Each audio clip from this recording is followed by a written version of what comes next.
আমন্ত্রণ জানাচ্ছি উচ্চতর গণিতের আরেকটি ক্লাসে টেকনিক ইজি এডুকেশনের পক্ষ থেকে। আজকের ক্লাসে আমরা যশোর বোর্ড ২০২৫ সালে একটা বোর্ড প্রশ্নের সমাধান করব। দেখতে পাচ্ছ আমার পেছনে বোর্ড প্রশ্নটি, একটা চিত্র দেখতে পাচ্ছ। এই চিত্রটি আমাদের খুবই চেনা, আমরা এটা বুঝতে পারছি যে এটা হচ্ছে ব্রহ্মগুপ্তের উপপাদ্যের যে চিত্রটি, সেই চিত্রটি এখানে আঁকা আছে। বলা হচ্ছে চিত্রে পিডি সমান ৩ সেন্টিমিটার। পিডি এইখানে দেখতে পাচ্ছ, এখানে পিডি পি থেকে ডি পর্যন্ত এটা হলো ৩ সেন্টিমিটার। আর পিই পি থেকে পিএফ পিএফ হচ্ছে 1 সেন্টিমিটার। ভালো কথা। প্রশ্ন কতে বলা হচ্ছে যে সিডি রেখাংশের উপর পিডি এর লম্ব বিক্ষেপ নির্ণয় করো। লম্ব বিক্ষেপ নির্ণয় করতে বলা হয়েছে, মানে তার মানটা বের করব। তাহলে চলো একটু মানটা বের করে দেখা যাক। তুমি একটা চিত্রটাকে একটু দেখো। এখানে বলা হচ্ছে কি যে এইটা হচ্ছে পিডি আর এইটা হচ্ছে পিই, এইটা হলো সিডি। কার লম্ব বিক্ষেপ কার উপরে? সিডি এর লম্ব বিক্ষেপ পিডি এর উপরে। একটু লম্ব বিক্ষেপ কি একটু বোঝায়নি, তারপরে আসছি কোনটা লম্ব বিক্ষেপ কতটুকু সেটা আমরা চিত্র দেখে বুঝতে পারবো। দেখো, লম্ব বিক্ষেপ যখন আমি বলছি তখন এই লম্ব বিক্ষেপ নির্ণয় করতে হলে তোমাকে আগে দেখতে হবে প্রশ্নে কি বলেছে, কার উপরে কার লম্ব বিক্ষেপ। মনে করো এইখানে একটা সরলরেখা আছে, তার নাম হচ্ছে এ বি। আচ্ছা, তো মনে করো এখানে একটা তল আছে বা একটা সরলরেখা আছে এক্স ওয়াই। আমাকে প্রশ্নে বলা হলো যে এক্স ওয়াই রেখার উপরে এ বি এর লম্ব বিক্ষেপ কতটুকু। তো এ বি যে রেখাটার এই আদি বিন্দু হচ্ছে এ আর শেষ বিন্দু হচ্ছে বি, এই দুইটা বিন্দু থেকে তুমি এই ভূমির উপরে অর্থাৎ এই যে এক্স ওয়াই রেখার উপরে দুইটা লম্ব টানবা। টানলাম একটা লম্ব আর এখানে টানলাম একটা লম্ব। তো যদি এই যে লম্ব ধরো এটা এ প্রাইম দিতে পারি, আবার এটাকে আমরা চাইলে বি প্রাইম দিতে পারি। তাহলে এ প্রাইম বি প্রাইম যে অংশটুকু এটাই হচ্ছে লম্ব। তুমি চাইলে এখানে অন্যভাবেও নামকরণ করতে পারো, এখানে দিলা সি আর এখানে দিলা ডি। তাহলে সিডি হচ্ছে লম্ব বিক্ষেপ এ বি রেখার এক্স ওয়াই রেখার উপরে। তাহলে এক্স ওয়াই এর উপরে এ বি লম্ব বিক্ষেপ কতটুকু? এসিডি এতটুকু। লম্ব বিক্ষেপটা কি? অনেকটা ছায়ার মতো। তুমি ধরো যে এখান থেকে যদি একটা টর্চ লাইট মেরে দাও, তাহলে যতটুকু ছায়া লম্বলম্বীভাবে পড়বে সেটাই হচ্ছে তার লম্ব বিক্ষেপ। আসো আরেকবার একটু বোঝানোর চেষ্টা করি। ধরো এইটা একটা রেখা, তার নাম হচ্ছে এক্স ওয়াই, আর এখানে একটা রেখা আছে তার নাম হচ্ছে সিডি। তো সিডি এর লম্ব বিক্ষেপ যদি এক্স ওয়াই তলের উপর নির্ণয় করতে বলা হয়, তাহলে আমাদের কাজ কি? সি বিন্দু থেকে এবং ডি বিন্দু থেকে এক্স ওয়াই এর উপর লম্ব আঁকবো। তো সি বিন্দু থেকে লম্ব আঁকার দরকার নাই, কারণ সি বিন্দু নিজেই এক্স ওয়াই এর উপরে, এক্স ওয়াই রেখার উপরে। তাহলে এটাই তার লম্ব বিন্দু, মানে এই বিন্দুটাই মূল বিন্দু হয়ে যাবে। আর ডি থেকে তখন আমরা একটা লম্ব আঁকবো, একে দিলাম লম্ব, মনে করো যেটা এ দিলাম। তাহলে সি এ বা এসি যে দৈর্ঘ্যটা, এটাই হচ্ছে সিডি এর লম্ব বিক্ষেপ এক্স ওয়াই এর উপরে। ওকে, দেখো তুমি যদি এখান থেকে লম্বালম্বিভাবে একটা টর্চ লাইট মারো, তাহলে যে আলোটা এখানে পড়বে সে আলো, মানে আলোর যে ছায়াটা এখানে পড়বে সেটাই হচ্ছে লম্ব বিক্ষেপ। তো আমরা বুঝলাম যে লম্ব বিক্ষেপ, একটু বোঝার চেষ্টা করলাম। লম্ব বিক্ষেপ সম্পর্কিত বিস্তারিত ক্লাস কিন্তু আছে, তোমরা সেই ক্লাসটা একটু করে নিলে ভালো হয় তোমাদের জন্য। আচ্ছা, তো আমাদের এটা যতটুকু দরকার ছিল আমি ঠিক ততটুকু তোমাদেরকে বুঝাইলাম। এখন আমরা দেখবো যে এইখানে কার উপর লম্ব বিক্ষেপ কতটুকু। প্রশ্ন বলছে সিডি রেখাংশের উপর, তার মানে সিডি আমার মূল রেখা। এবার লম্ব বিক্ষেপ হচ্ছে পিডি, এই দেখো পিডি। তাহলে আমার কি পি বিন্দু থেকে এবং ডি বিন্দু থেকে লম্ব আঁকতে হবে। তাহলে পি বিন্দু থেকে লম্ব আঁকো, এই যে লম্ব আঁকলাম, এই যে লম্ব চিহ্ন দেওয়া আছে দেখো, লম্ব আঁকছি, সেটা কি?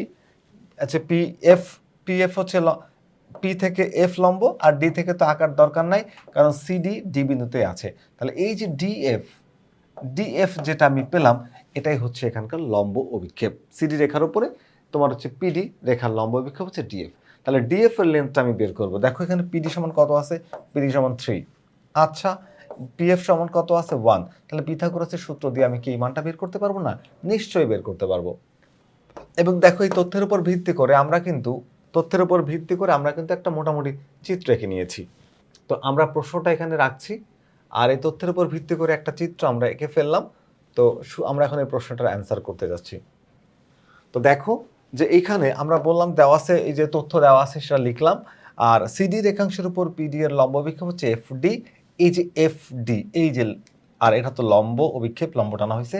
এই সিডি এর উপরে পি বিন্দু থেকে লম্ব টানলাম আর ডি তো মিশিয়ে আছে। তাহলে পিথাগোরাসের সূত্র দিয়ে আমরা এই মানটা বের করব। এখন সমকোণী ত্রিভুজ পিএফডি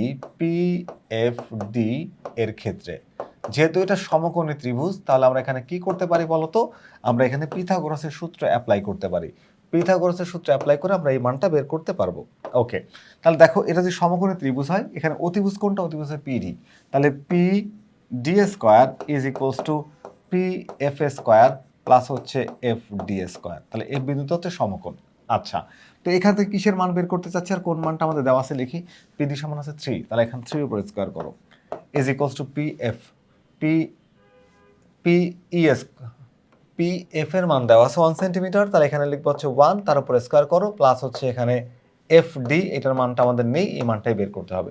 তো এখানে আমরা স্কোয়ার করলে পাচ্ছি 9 is equals two 1 plus F D square. এই 9টাকে এই 1টাকে পাশে আনো, তাহলে কি হয়ে যায় বলো তো, মাইনাস হয়ে যায় 8 is equals two F D square. তো আমার টার্গেট হচ্ছে এই এফ ডি এর মান বের করে স্কোয়ারকে পাশে পাঠাও আর একবারে ঘুরাই লেখো, তাহলে √8।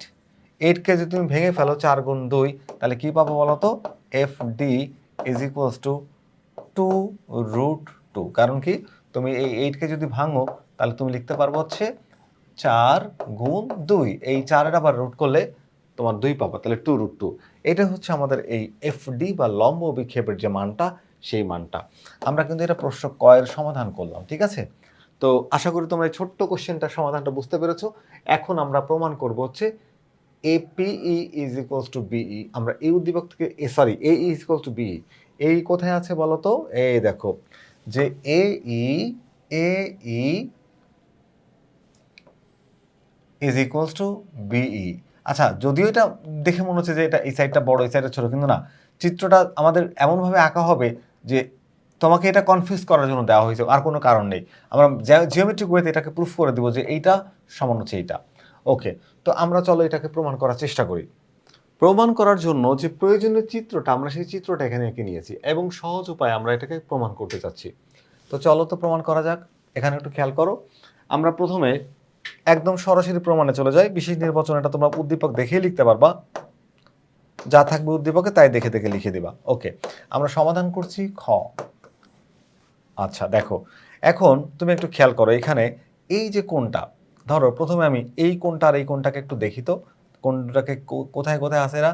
ধরো যে বি ডি সি আর বি এ সি, এই দুইটা কোণ একই চাপ বি সি এর উপরে দণ্ডায়মান। তো আমরা জানি একই চাপের উপর দণ্ডায়মান বৃত্তস্থ কোণ পরস্পর সমান। ওকে, একই চাপের উপর দণ্ডায়মান বৃত্তস্থ কোণ কি পরস্পর সমান। আচ্ছা, একই চাপের উপর দণ্ডায়মান বৃত্তস্থ কোণ যদি পরস্পর সমান হয়, তাহলে আমরা একদম সরাসরি প্রমাণে চলে যাচ্ছি। বিশেষ নির্বাচনটা তোমরা উদ্দীপক দেখে লিখে নিবা। ওকে, তাহলে এইখানে দেখো, এই যে বিএসি তার সমান আমরা বিডিসি লিখতে পারবো, বিকজ অফ এই দুইটা কোণ একটা চাপ বিসি এর উপর দণ্ডায়মান। তাহলে চলো এটা লিখে দিই যে কোণ কি, BAC, angle BAC is equals to angle কি লেখা যাবে, angle BAC is equals to angle BDC. BDC কারণ কি, এরা দুইটা হচ্ছে একই চাপের উপর দণ্ডায়মান বৃত্তস্থ কোণ। তার মানে এরা কোন চাপের উপর দাঁড়ানো বলতো, সিডি চাপের উপরে, বিসি চাপের উপর। একটু লিখে দিই, বিসি চাপের উপর, এটা হচ্ছে বিসি চাপের উপর দণ্ডায়মান বৃত্তস্থ কোণ। আমরা জানি একই চাপের উপর দণ্ডায়মান বৃত্তস্থ কোণ পরস্পর সমান, তাহলে এই যে বিসি চাপের উপর দণ্ডায়মান যে বৃত্তস্থ কোণ, এটাও সমান হবে। এখন আমরা এই কোণগুলোকে একটু মডিফাই করব। কিভাবে মডিফাই করব, দেখো আমার দরকার হচ্ছে এই কোণটাকে ছোট করে একটা ত্রিভুজের মধ্যে কনভার্ট করে নিয়ে আসবো। তো প্রথমে আমরা এক কাজ করি, দেখো প্রথমে আমরা যে কাজটা করতে পারি সেটা হচ্ছে এই যে কোণটা, প্রথমে কি কোণ লিখছি, বিএসি। এই বিএসি যে কোণটা, এই বিএসি কোণটাকে আমি যদি ইএপি পর্যন্ত লিখি তাতেও কোনো সমস্যা নাই, কারণ কোণের মানটা সেম থাকে। যেহেতু এই বিন্দুতে কোণ, এটাকে আমরা চাইলে একটু কোণের যে দুইটা রশ্মি আছে তাদেরকে আমরা, বা যে রেখা আছে এখানে কেটে ছোট রেখে শুধু এই বিন্দুতে কোণটাকে ঠিক রেখে দেবো। ধরো একটু বোঝাই যে এই মনে করো একটা কোণ হচ্ছে এবিসি, এবিসি, এই বি পয়েন্ট হচ্ছে কোণের মান মনে করো 60 ডিগ্রি। তো তুমি যদি এখানে এবিসি কে সিটাকে আর একটু বাড়ায় এই পর্যন্ত নিয়ে যাও এফ, তাতেও কোণের মানে কোনো পরিবর্তন হয় না। আবার তুমি যদি এটাকে কমায় ছোট করতে করতে এই পর্যন্ত এনে রেখে দাও, এই যে এই পর্যন্ত এনে রেখে দাও, তাতেও কোণের মানের কোনো পরিবর্তন হয় না। মানে কোণের মান পরিবর্তন না করে আমি চাইলে কোণটাকে একটু আমার প্রয়োজন মতো মডিফাই করে লিখতে পারবো। এই বিএসি কে আমি চাইলে ই এ পিও লিখতে পারবো। কি লিখতে পারবো, ইএপি। তাহলে অ্যাঙ্গেল ই এ পি সমান হচ্ছে, এখানে দেখো বিডিসি, এই বিডিসি না লিখে যদি আমি পিডিএফ লিখি তাতেও কোনো সমস্যা নাই। পিডিএফ তাতে কি কি হয়, এই কোণগুলো ত্রিভুজের মধ্যে চলে আসে। প্রথম কোণটা এই ত্রিভুজের মধ্যে চলে আসছে, দ্বিতীয় কোণটা অর্থাৎ এই কোণটা ওই ত্রিভুজের মধ্যে চলে আসছে। আচ্ছা, আমরা বুঝলাম যে এই দুইটা কোণ পরস্পর সমান হয়। এবার আসো একটু খেয়াল করো, এই দুইটা কোণ তো পরস্পর আমরা সমান প্রমাণ করে ফেললাম। একটু যদি আমরা এখন একটু মনোযোগ দেই, দেখো যে এখানে যে কোণটা আছে, এই যে কোণটা, কোণ পি ডি এফ, ধরো যে এই কোণটার মান 30 ডিগ্রি ধরতে বলছি। কত ডিগ্রি? 30 ডিগ্রি। তাহলে এটা যেহেতু সমকোণের সিম্বল, এখানেও তাহলে সমকোণ আছে, 90 ডিগ্রি জানি। তাহলে এই কোণটার মান কত ডিগ্রি হবে? তোমরা সবাই বলবা যে অবশ্যই 60 ডিগ্রি হবে, কারণ ত্রিভুজের 3 কোণের সমষ্টি হচ্ছে 180 ডিগ্রি। তাহলে এটা যদি 90 ডিগ্রি হয় এফ কোণটা, তাহলে কোণ ডি এফ পি ত্রিভুজের মধ্যে এই কোণটা অবশ্যই 60 ডিগ্রি হবে। অবশ্যই কত ডিগ্রি হবে? 60 ডিগ্রি হবে। এটা তুমি বলবা, নিশ্চয়ই বলবা। এইবার খেয়াল করে দেখো, এই পাশের কোণটা তাহলে কত ডিগ্রি? অবশ্যই 30 ডিগ্রি হবে, কারণ কি এখানে আবার সমকোণের সিম্বল আছে, কারণ 30 ডিগ্রি না হলে তো 60 ডিগ্রি হচ্ছে না, 30 না হলে তো 60 ডিগ্রি হচ্ছে না। একটু খেয়াল করে দেখো, এই কোণটা আর এই কোণটা কি সমান হয়ে গেল না? অবশ্যই সমান হয়ে গেল। এবার একটু আসলে এটাকে মানটাকে একটু চেঞ্জ করে চিন্তা করি। ধরো এই কোণটাকে আমি 30 ডিগ্রি চিন্তা না করে চিন্তা করলাম যে এটাকে 50 ডিগ্রি। কত ডিগ্রি চিন্তা করলাম? 50 ডিগ্রি। তাহলে বলো তো ত্রিভুজের 3 কোণের সমষ্টি কত ডিগ্রি? 180 ডিগ্রি। তা 90 আর 50 কত হইল? 140। বলো তাহলে এই অংশটা কত ডিগ্রি হবে? অবশ্যই 40 ডিগ্রি হবে। কত ডিগ্রি হবে? 40 ডিগ্রি হবে। 40, 50, 90 আর 90, 180। ভালো করে খেয়াল করো। এবার এই কোণটা তো তোমার হচ্ছে কি বলতো? এটা কি বলতো? এটা হচ্ছে যে তোমার সমকোণ। তাহলে সমকোণের এক পাশে 40 হলে অপর পাশে কত হবে? অপর পাশে অবশ্যই তোমার কি হবে? 50 ডিগ্রি হবে। এইবার দেখো, এখানেও 50, এখানেও 50। তার মানে তুমি যে কোনো মান ধরে চিন্তা করে দেখো, ওই কোণটা আর এই কোণটার মান সমান হয়ে যাচ্ছে। আমরা জানি দুইটা কোণের যোগফল যদি 90 ডিগ্রি হয়, একে অপরের পূরক কোণ হয়। আমরা খেয়াল করে দেখছি, এই যে কোণটা, কোণ পি ডি পি ই এর সাথে তুমি এটা যোগ করলে 50 হয়, এটা যোগ করলে 50 হয়। তার মানে দুইটা কোণই এই কোণটার পূরক কোণ, কারণ ওইটার সাথে যা তুমি এটাকে যা ধরো, এটা মিলে 90 হয়, আবার এটা মিলে 90 হয়। তাহলে মূলে কোণটা আছে এটা, মূল কোণটা হচ্ছে পি, এই সরি ডিপিএফ। এই ডিপিএফ এর সাথে তুমি ওইটাকে যোগ করলে 90 পাচ্ছ, নিচেটাকে যোগ করলে 90 পাচ্ছ। তার মানে আমরা যেহেতু এইটা আর এটা যোগ করলে 90 হয়, তাহলে এই কোণটাকে আর এই কোণটাকে সমান বলা যায়। চলো সমান বলে দিই।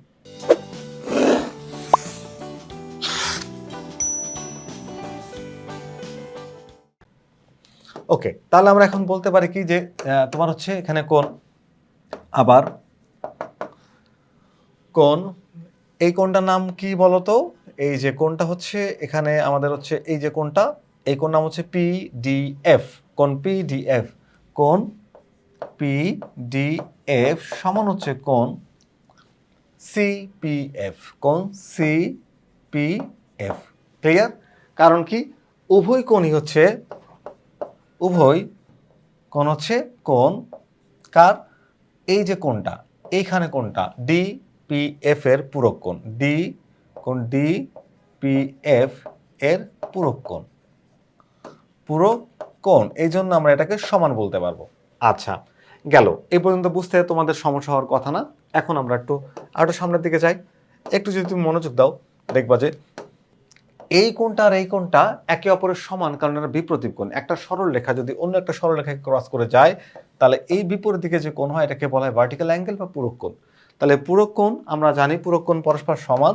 তাহলে পূরক কোণ যদি পরস্পর সমান হয়, তাহলে এই কোণটার নাম কি? কোণ সিপিএফ। তাহলে কোণ সিপিএফ সমান হচ্ছে কোণ, সিপিএফ এর সমান হচ্ছে এপিই, এপিই, এপিই। কারণ কেন সমান? এটা হচ্ছে বিপ্রতীপ কোণ, বিপ্রতীপ কোণ। একটা সরলরেখে পরস্পর ক্রস করে গেলে কি তৈরি হয়? বিপ্রতীপ কোণ। তাহলে বিপ্রতীপ কোণ, এই জন্য এটা সমান। ওকে, তাহলে আমরা বুঝলাম যে বিপ্রতীপ কোণ পরস্পর সমান হয়, সেই শর্তে এটা সমান। এবার একটু চলো আমরা কোণগুলোকে অর্গানাইজ করি, সবাইকে একটু অর্গানাইজ করে ফেলি, তারপর দেখা যাবে যে আমাদের কি হয়। এখন দেখো, এখন আমরা কোণগুলোকে একটু কি করব? একটু রিঅ্যারেঞ্জ করে বা সাজায় লিখি। প্রথমে এইটাকে নিয়ে আসি। কি নিয়ে আসি? কোণ ইপি। কোনটাকে নিয়ে আসবো বলতো? এই যে এটাকে নিয়ে আসি। এখানে আছে কি বলতো? কোণ EP, E A P, angle E A P সমান হচ্ছে অ্যাঙ্গেল ডি পিডিএফ, পিডিএফ। দেখো পিডিএফ এ দুটো সমান, আবার পিডিএফ এর সমান আবার এটা কি? সিপিএফ। তাহলে পিডিএফ যদি সিপিএফ এর সমান হয় তাহলে পিডিএফ সমান কি লেখা যায়, এটা সমান লেখা যায় অ্যাঙ্গেল সিপিএফ। আবার দেখো অ্যাঙ্গেল সিপিএফ সমান কি এপিই, তাহলে সিপিএফ এর সমান আবার এপিই লেখা যায়, এপিই। তাহলে অ্যাঙ্গেল এপিই। একটু খেয়াল করে দেখো সবগুলো এই যে চারটা কোণ আমরা পরস্পর সমান দেখালাম, চারটা কোণ কি করছি পরস্পর সমান দেখাইছি। এখন চারটা কোণ পরস্পর সমান হলে আমাদের টার্গেট কি, আমাদের দুইটা কোণ, একটা ত্রিভুজের মধ্যে দুইটা কোণ পরস্পর সমান দেখানো। তাহলে আমরা ওই ত্রিভুজকে কি বলতে পারবো বলতো, সমদ্বিবাহু ত্রিভুজ বলতে পারবো। এখন এই যে আমরা এখন দেখি যে এই যে ত্রিভুজটা একটু তারকা চিহ্নে চিহ্নিত করলাম, এই ত্রিভুজের মধ্যে আমরা দুইটা কোণকে নিয়ে আসবো। ধরো ত্রিভুজ এইপি, এই ত্রিভুজটাকে খেয়াল করো, নাম দেব হচ্ছে ত্রিভুজ এইপি। তাহলে ত্রিভুজ এইপি এর কি হচ্ছে, এই কোণটা আর এই কোণটা সমান, যেহেতু চারটা কোণ পরস্পর সমান, তার মানে এই কোণের নাম কি, কোণ ইএপি। দেখো তাহলে এই কোণটার নাম কি, এই কোণটার নাম হচ্ছে ইএপি, ইএপি, ইএপি। আচ্ছা আর এই কোণটার নাম কি বলো, এর নাম হচ্ছে এপিএফ অথবা ইপিএফ, ইএপি আর হচ্ছে এপিই, এপিই এটাকে তুমি ইপিএও লিখতে পারো, এপিইও লিখতে পারো, সমস্যা নেই। কোনটাকে মাঝখানে রেখে দুইটা লিখলেই হয়। তাহলে আমরা প্রথমে লিখছি এটাকে, এটা হচ্ছে ইএপি, এই যে ইএপি সমান হচ্ছে কোণ এপিই। কি কোণ সমান বলো তো, কোণ এপিই। যখন এই দুইটা কোণ পরস্পর সমান, এই ত্রিভুজের দুইটা কোণ পরস্পর সমান, সুতরাং আমরা জানি একটা ত্রিভুজের দুইটা কোণ পরস্পর সমান হলে ত্রিভুজ দুইটা হয় কি বলতো, তোমার সমদ্বিবাহু। তাহলে এখানে এই আর হচ্ছে পিই এটা সমান হবে, এই এবং পিই কি হবে সমান হবে। তাহলে এই যে এই বা এই আর হচ্ছে পিই সমান হবে, কারণ এ বিন্দু আর পি বিন্দুতে কোণ। ওকে, কারণ সমান সমান কোণের সমান সমান বাহুর বিপরীত কোণ সমান, অর্থাৎ কোণগুলো সমান হলে তার বিপরীত বাহুগুলো সমান। তাহলে এখানে আমরা লিখতে পারবো হচ্ছে এই ইজ ইকুয়ালস টু পিই, এইটা প্রমাণ হয়ে গেল। দেখো আমাদের এই সমান বি প্রমাণ করতে বলছে, কোনো ব্যাপার না, আমরা এটাকে একটা ইকুয়েশন ধরে রাখো। এইবার আসো আমরা একটু সামনের দিকে আগে যাই। আমরা কোন ত্রিভুজ নিয়ে কাজ করেছি বলতো, আমরা এই ত্রিভুজটাকে নিয়ে কাজ করেছি, ত্রিভুজ তারকা চিহ্নিত এই ত্রিভুজটার নাম হচ্ছে এই, দেখতে পাচ্ছ এই যে। এখন যদি আমরা এই ত্রিভুজটাকে না নিয়ে আমরা যদি এই পাশের ত্রিভুজটাকে নিতাম, এই ত্রিভুজটাকে নিতাম, তাহলে দেখো এই কোণ আর এই কোণ কি হতো বলতো, বিপ্রতীপ কোণ হতো। একই রকম ভাবে এটার ক্ষেত্রে আমরা প্রমাণ করতে পারতাম। যেহেতু আমরা একই রকম ভাবে প্রমাণ করতে পারতাম, যেহেতু আমাদের উত্তর এটা হলে এখানে শেষ হয়ে যেত, বাট আমাদের আরো একটু করতে হচ্ছে। একই রকম ভাবে যদি প্রমাণ করা যায় তাহলে আমরা বলতে পারি যে অনুরূপভাবে ত্রিভুজ, এটার নাম হচ্ছে বিইপি, বিইপি এর ক্ষেত্রে, বিইপি এর ক্ষেত্রে এই বাহুটা আর এই বাহুটা, মানে এই কোণটা আর এই কোণটা যখন সমান হয়ে যাবে তখন এই দুইটা বাহু সমান হয়ে যাবে। তার মানে কোন দুইটা বাহু বলো তো, এই যে পিই সমান বিই, তাহলে পিই সমান হচ্ছে বিই। অনুরূপভাবে এটাই হবে, এটা ধরো 2 নম্বর সমীকরণ। আচ্ছা এবার চলো তো সমীকরণ দুইটাকে যদি আমি একটু মিলাই ফেলি, সমীকরণ 1 এবং 2, সমীকরণ 1 আছে কি বলতো, এই সমান হচ্ছে পিই, আবার সমীকরণ 2 পিই সমান কি বিই। একটু খেয়াল করো এই যে পিই দুই জায়গাতে কমন, তার মানে পি সমান এটা আবার পি সমান এটা, তার মানে এইটা সমান এটা, এই তিনটা এই সমান পি, পি সমান বি, তার মানে এই সমান বি লেখা যাবে। তো এখানে লিখে দাও সমীকরণ 1 ও 2 থেকে, 1 ও 2 থেকে, সমীকরণ 1 ও 2 থেকে প্রমাণ করতে বলা হয়েছে এই যে এই নিয়ে আসছি সমান হচ্ছে বিই, এই দেখো বিই হয়ে গেল প্রমাণ, লিখে দাও প্রমাণিত। একদম সহজভাবে আমি চেষ্টা করলাম তোমাদেরকে এটা বোঝাই দেওয়ার, আশা করি তোমরা এটা বুঝতে পেরেছো।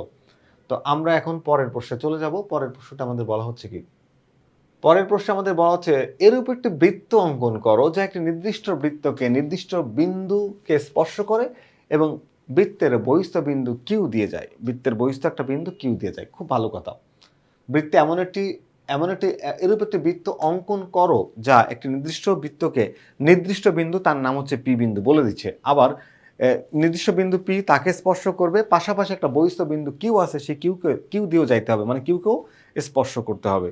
আচ্ছা তার মানে এমন একটা বৃত্ত আঁকতে বলছে যে বৃত্তটা একটা বৃত্তকে, তার মানে একটা বৃত্ত আমার আগে থেকেই দেওয়া আছে, সেই বৃত্তটা আমার কি আগে থেকেই দেওয়া আছে। তো মনে করো যে এই যে বৃত্ত, এই বৃত্তের একটা কেন্দ্র আছে, এই বৃত্তের কেন্দ্র এই বৃত্তের কেন্দ্র আমাদের নির্দিষ্ট করে নাই, তাই আমরা যে কোনো কেন্দ্র নিতে পারবো, এটা মনে করো ও কেন্দ্র বিশিষ্ট বৃত্ত। এই বৃত্তের একটা নির্দিষ্ট বিন্দু পি, ধরে নাও যে এর পরিধির উপর একটা বিন্দু আছে, এটা হলো পি বিন্দু, এই যে পি বিন্দু দেখতে পাচ্ছ, এই যে একটু বেশি করে চিহ্নিত করে দিই, সমস্যা নাই। তো আমরা এই সেই পি বিন্দু আর ও বিন্দুকে প্রথম কাজ হচ্ছে আমাদের এইটাকে যোগ করে দেওয়া। আচ্ছা, আর একটা বিন্দু আছে, বহিস্থ একটা বিন্দু, একটু খেয়াল করো, এই দেখো বাইরে একটা বিন্দু আছে, বহিস্থ বিন্দু কিউ। তাহলে বাইরে একটা বিন্দু এরকম যে কোনো জায়গা, তুমি যে কোনো জায়গায় নিতে পারবা, সমস্যা নাই। তো এরকম একটা বিন্দু আছে, মনে করো যে কিউ বিন্দু, এই যে বিন্দুটা কিউ বিন্দু। এখন আমাকে এমন একটা বৃত্ত আঁকতে হবে যে বৃত্তটা এই পি বিন্দুকেও ছেদ করবে, কিউ বিন্দুকেও ছেদ করবে, পি বিন্দুকেও ছেদ করবে, কিউ বিন্দুকেও ছেদ করবে। তাহলে পি বিন্দু তো দেওয়া হয়নি, এই যে দিলাম পি বিন্দু। এবার আমার একটা বৃত্ত আঁকো, এই দুইটা বিন্দুকে ছেদ করবে। তাহলে এক কাজ করা যাক, এখানে যে ও বিন্দু ছিল, এখানে যে ও বিন্দু ছিল, এই যে আমরা প্রথমে ও বিন্দু আর পি বিন্দুকে যোগ করে একটু বাড়ায় দিই। কি করলাম? একটু বর্ধিত করে দিলাম। কোনো ব্যাপার না, হয়ে গেল, বর্ধিত করে দিলাম। ও পি যোগ করে একটু বর্ধিত করি। এর পরের কাজ হচ্ছে আমার এই পি আর কিউকে যোগ করে দেওয়া। একটু কালার চেঞ্জ করে নিই, পি আর কিউকে যোগ করে দিলাম। এখন আমাকে এমন একটা বৃত্ত আঁকতে হবে যা পি এবং কিউ দুইটাকেই কিন্তু ছেদ করবে। তাহলে চলো, একটা কম্পাস লাগবে আমার আঁকতে। তো একটা কম্পাস নিয়ে আসি, এই দেখো ম্যাজিক, কম্পাস চলে এসেছে। তো কম্পাস দিয়ে আমার কাজ কি? আমার কাজ হচ্ছে এই যে পি কিউ বাহুটাকে আমি সমদ্বিখণ্ডিত করব। তাহলে অর্ধেকের বেশি পরিমাণ ব্যাসার্ধ নিলাম, এই যে অর্ধেকের বেশি পরিমাণ ব্যাসার্ধ নিলাম, একটা বৃত্তচাপ আঁকলাম, সেম ব্যাসার্ধ থাকবে। এই পাশে আমি আরেকটা বৃত্তচাপ আঁকলাম, এই দেখো দুইটা বৃত্তচাপ আঁকছি। এবার আমি কারাটাকে এখানে সেট করব, ব্যাসার্ধটা ঠিক রেখে দেবো, একই ব্যাসার্ধ থাকবে। এই একটা বৃত্তচাপ আঁকলাম, দেখো সেম ব্যাসার্ধ থাকবে, ব্যাসার্ধ চেঞ্জ করব না।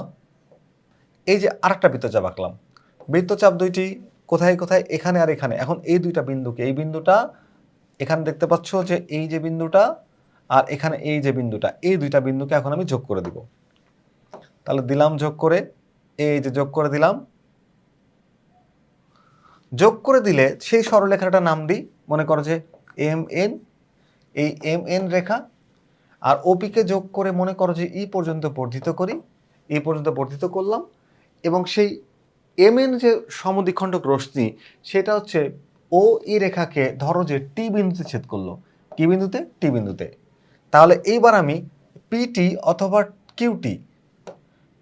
অথবা কিউটি এর সমান ব্যাসার্ধ নিয়ে যদি একটা বৃত্ত আঁকি, তাহলে এটাই আমার উদ্দিষ্ট বৃত্ত।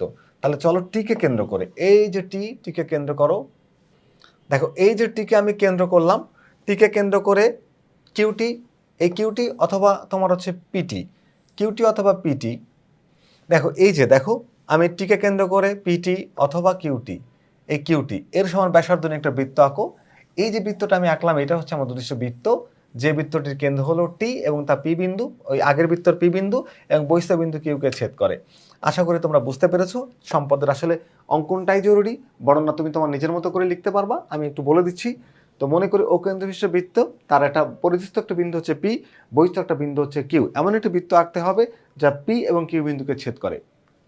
অঙ্কনের বিবরণ এবার, ও পি যোগ করে ই পর্যন্ত বর্ধিত করি, ও পি যোগ করে ই পর্যন্ত বর্ধিত করি, পি কিউ যোগ করি, পি কিউ এর সমদ্বিখণ্ডক রশ্মি এম এন আঁকি, যা পিই কে টি বিন্দু ছেদ করে। টিকে কেন্দ্র করে টিপি অথবা টি কিউ অর্থাৎ পিটি বা কিউটি এর সমান ব্যাসার্ধ নিয়ে একটি বৃত্ত আঁকি। এই বৃত্তটি আগের দেখো, এই বৃত্তটি উদ্দিষ্ট সেই বৃত্ত যে বৃত্ত হচ্ছে তোমার পি এবং কিউ বিন্দু দিয়ে যায়।